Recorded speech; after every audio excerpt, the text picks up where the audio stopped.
Hello students, once again I welcome you all in this online accountancy class, and our today's topic is treatment of accumulated profit, reserves and losses. Okay, treatment of accumulated profit. At the time of admission of new partner, there may be some reserves, there may be some accumulated profit in the balance sheet, and there may be some losses in the balance sheet. That profit and that losses will be totally relating to old partners because they have earned it or they have suffered it before the admission of new partner. So if new partner is coming in the partnership business, then it is logical to distribute all the profit or all the losses in old partner before taking admission of new partner, because if it will not be do so, then in that case new partner will also become the partner, and also there will be some new profit sharing ratio, and in future date if there will be any distribution of that kind of profit, then new partner will also take the share of his profit. So it will not be logical because that profit is nothing related to new partner because he was not in the firm when it was earned. So it is completely related to old partners. So before taking admission of new partner, old partner will distribute this profit so that it will not be shown in the balance sheet and it will not be demanded by new partner in future. ठीक है, जैसे मैंने कहा कि कभी भी admission के time पे कोई न्यू पार्टनर आता है तो न्यू पार्टनर के आने के टाइम पे हो सकता है ओल्ड पार्टनर्स की ओल्ड बैलेंस शीट में कुछ एक्यूमुलेटेड प्रॉफिट या कुछ रिजर्व के पैसे रखे हुए हैं. ठीक है, तो एक्यूमुलेटेड प्रॉफिट या रिजर्व जो भी होता है that is completely relevant to owners fund.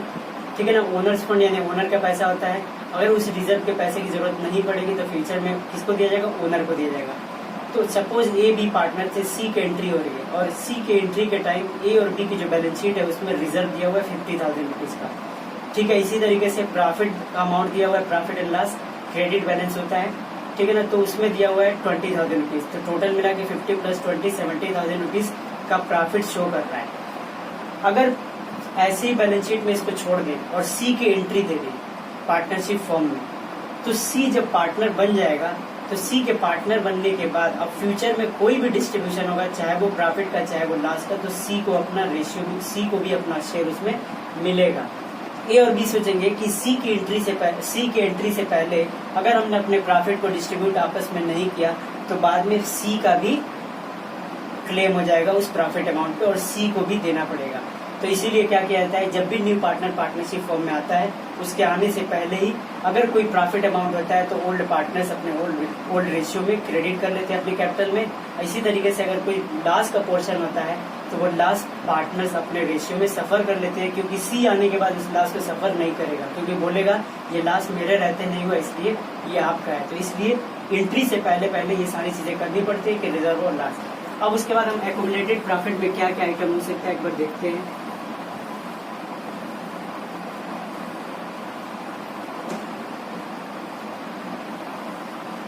I hope you are aware of this word accumulated profit, or you can say that retained earning. ठीक है, retained earning. Accumulated profit में क्या क्या आ सकता है, general reserve,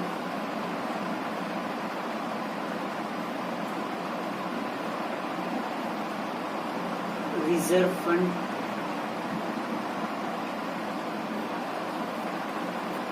okay, and then profit and loss account, profit and loss account. इसको ध्यान रखना, ये क्रेडिट बैलेंस होगा तो प्रॉफिट होगा, डेबिट बैलेंस होगा तो लॉस होगा. याद होगा प्रॉफिट एंड लॉस अकाउंट जब हम बनाते हैं तो प्रॉफिट कब होता है, when credit side will be excess over debit side. तो इसका मतलब क्रेडिट बैलेंस ही हमारा नेट प्रॉफिट होता है. और अगर प्रॉफिट एंड लॉस का डेबिट साइड बढ़ा जाए तो मतलब डेबिट बैलेंस होगा, और डेबिट साइड बढ़ा होने का मतलब क्या है, नेट लॉस होता है. तो ध्यान रखना प्रॉफिट लॉस का क्रेडिट बैलेंस होगा तो इसलिए हमारा प्रॉफिट का पार्ट है, अगर डेबिट बैलेंस दिया होगा तो लॉस का पार्ट है. ठीक है, ये हमारा. इसी तरीके से वर्कमैन कंपनसेशन फंड हो गया, वर्कमैन कंपनसेशन फंड और रिजर्व भी हो सकता है. ठीक है, workman compensation fund or reserve. इसी तरीके से investment fluctuation fund, investment fluctuation, ठीक है, फंड आर रिजर्व, ठीक है। तो these are the part of profit and where they will be shown in the balance sheet liability side. ध्यान रखना कि अगर हम कंप्लीट क्वेश्चन कर रहे हैं जिसमें बैलेंस शीट बना के दिया हुआ है तो ये सारे आइटम हमको किस साइड में मिलेंगे, लायबिलिटी साइड में मिलेंगे, ठीक है।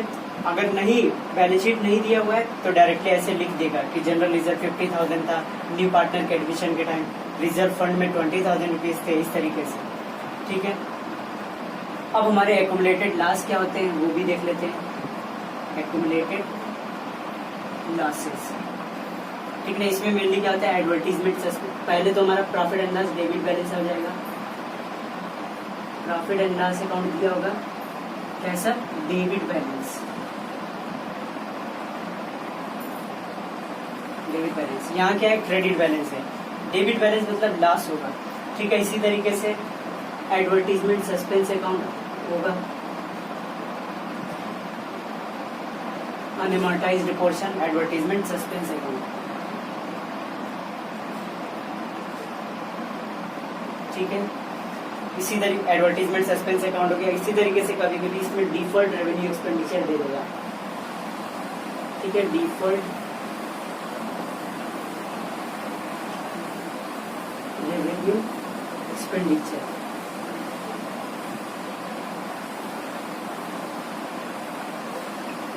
डिफर्ड रेवेन्यू एक्सपेंडिचर के बारे में आप जानते हैं अच्छे से, ठीक है ना।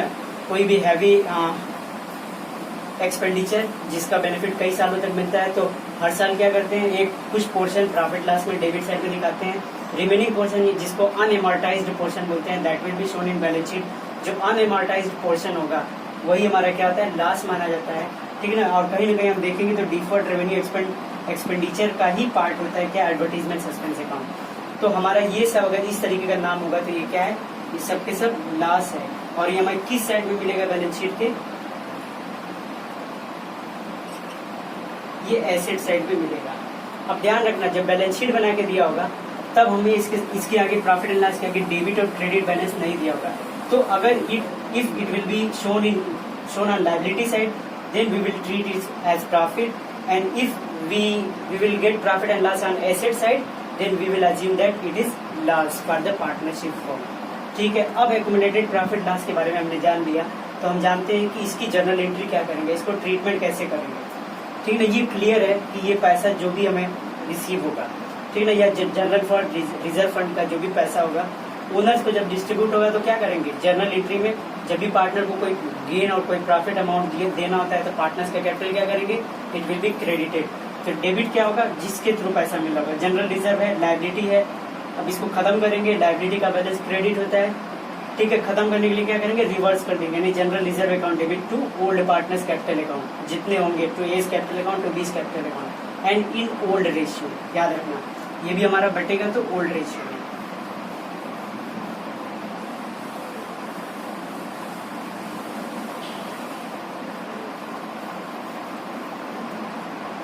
ठीक है। जल्दी से जर्नल एंट्री देखते हैं,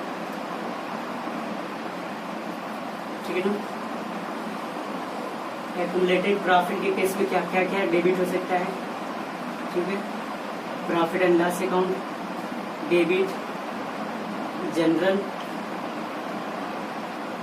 रिजर्व अकाउंट डेबिट, ठीक है, रिजर्व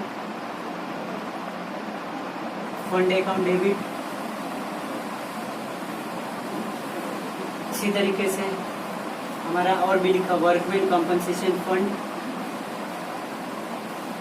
अकाउंट डेबिट, ठीक है ना। Investment fluctuation fund account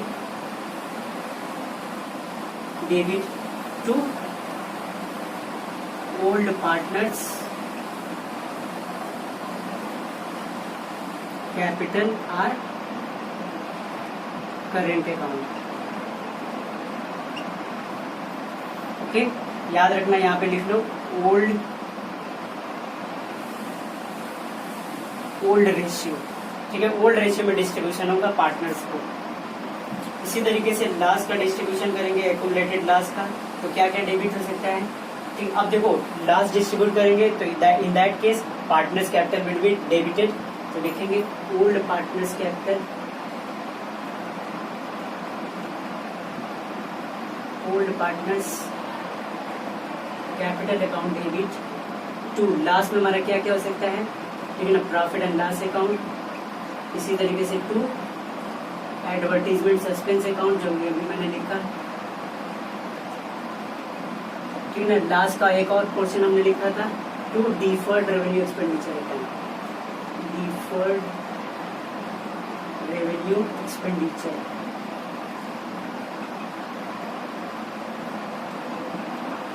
expenditure account, ठीक है। इसको भी लिखना किस रेशियो में,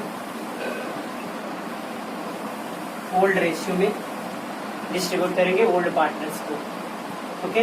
तो ये हमारी जनरल एंट्री है, ठीक है ना। अब इससे रिलेटेड तुम देखो कि वर्कमैन कंपनसेशन फंड और इन्वेस्टमेंट फ्लक्चुएशन फंड से रिलेटेड कुछ केसेस हो सकते हैं, कुछ अलग अलग कंडीशंस हो सकती हैं, तो उन कंडीशंस को हम डिस्कस करते हैं ताकि क्वेश्चन में आएगा तो इजीली कर पाओगे,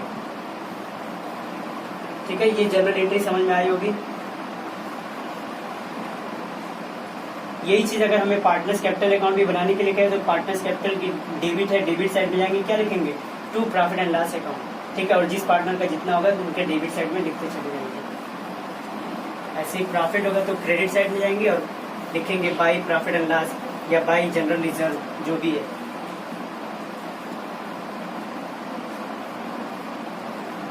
अच्छा एक चीज और है, कभी sometimes you will see that provident fund, जैसे मैंने अभी रिजर्व फंड लिखा, sometimes you will see that provident fund will be given on the liability side. तो याद रखना प्रोविडेंट फंड क्या होता है, ये हमारा रिजर्व का पार्ट नहीं है बल्कि क्या होता है, एक्सटर्नल लायबिलिटी है।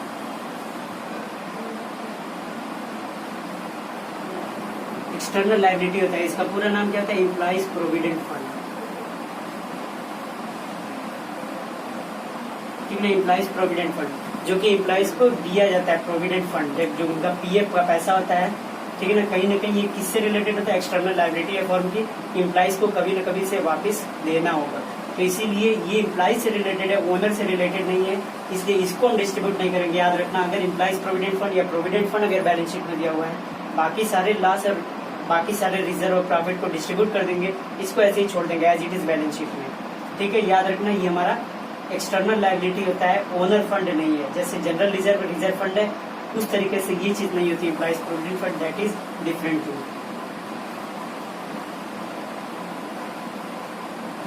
अब कंडीशन मैंने जैसे लिया वर्कमैन कंपनसेशन फंड, ठीक है। ये हमारी बैलेंस शीट है, बैलेंस शीट में कौन सा साइड है, लायबिलिटी साइड, ठीक है। लायबिलिटी साइड में क्या दिया हुआ है, workman compensation fund, workman compensation fund it is given 50,000 rupees, ठीक है। कितना दिया है, it is given 50,000 workman compensation fund. अब 50,000 इसको जब हम डिस्ट्रीब्यूट करेंगे तो कभी कभी इससे रिलेटेड केसेस होगा। जैसे मान लो फर्स्ट, जैसे जो यहाँ पे नीचे जो एडजस्टमेंट होती है, एडजस्टमेंट में क्या क्या हो सकता है, फर्स्ट हमारा हो सकता है नो एडजस्टमेंट, फर्स्ट हमारा नो एडजस्टमेंट है। तो नो एडजस्टमेंट के केस में सीधे डिस्ट्रीब्यूट करेंगे, क्या लिखेंगे, प्रॉफिट का पोर्शन है पार्टनर्स को देना है, तो लिखेंगे workman compensation fund account debit to old partners capital account, कितना 50,000 ठीक है ना। यहाँ पे हम कंडीशन ले लेते हैं A and B, there are two partners and they are partner of equal partner 1:1, ठीक है।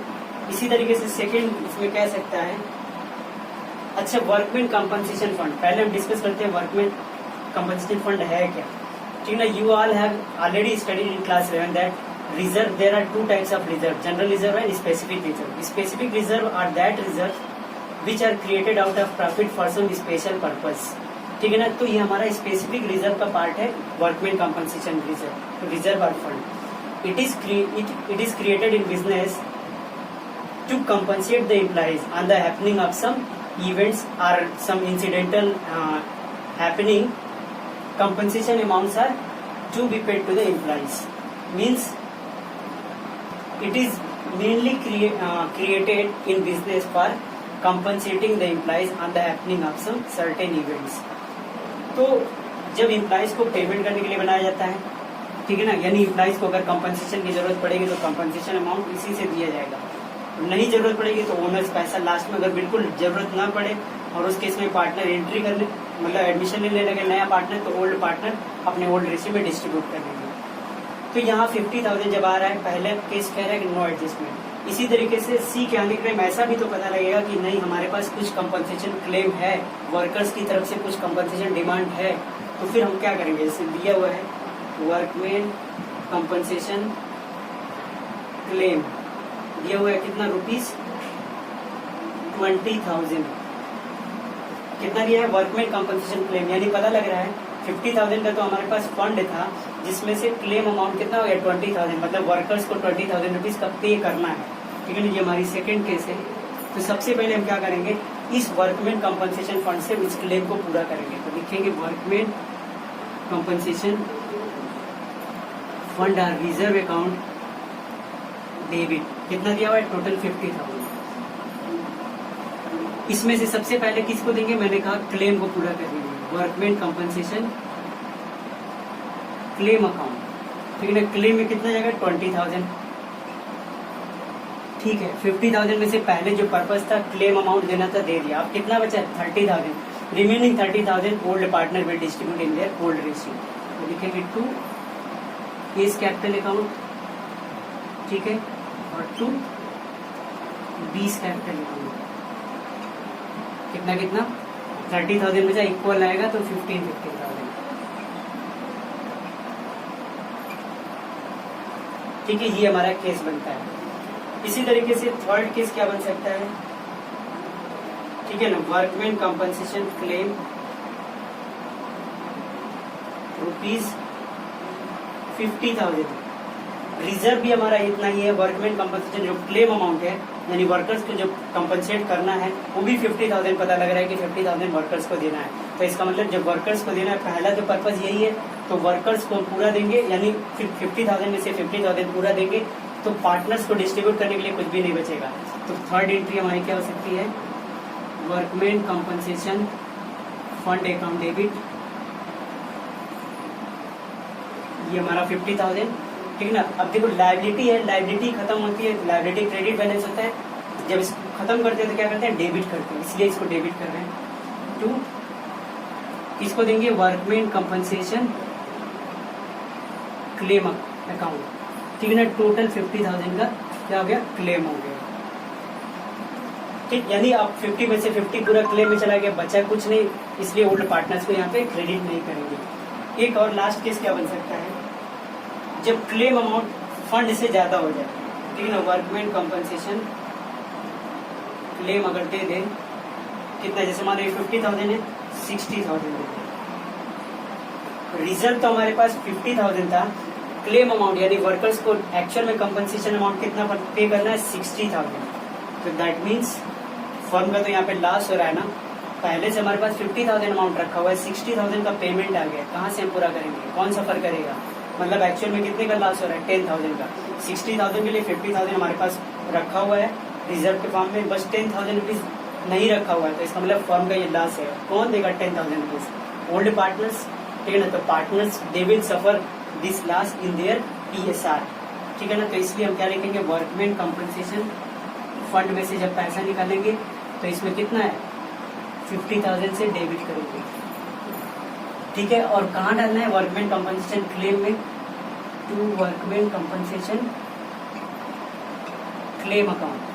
ठीक है ना, ये कितना जाएगा 60,000, डेबिट क्रेडिट इक्वल होना चाहिए ना, तो इसका मतलब 10,000 का लॉस हो रहा है, 10,000 का जब गेन हुआ था तो पार्टनर्स का कैपिटल क्रेडिट हुआ था, अब ये लॉस हो रहा है 10,000 रुपीज का, तो पार्टनर्स का कैपिटल क्या होगा, डेबिट हो जाएगा, ये इस कैपिटल, क्योंकि अल्टीमेटली लॉस को किसको सफर करना पड़ेगा, पार्टनर्स को as capital debit, B's capital account debit, कितने का लास्ट हुआ है 10,000 का। 10,000 को अपने PSR में यानी इक्वल अगर दिया है तो 5,000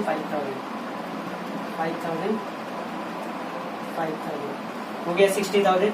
आई थिंक ये कंडीशन समझ में आई होगी कि वर्कमैन कंपनसेशन रिजर्व और वर्कमैन कंपनसेशन फंड का क्या केस बनता है।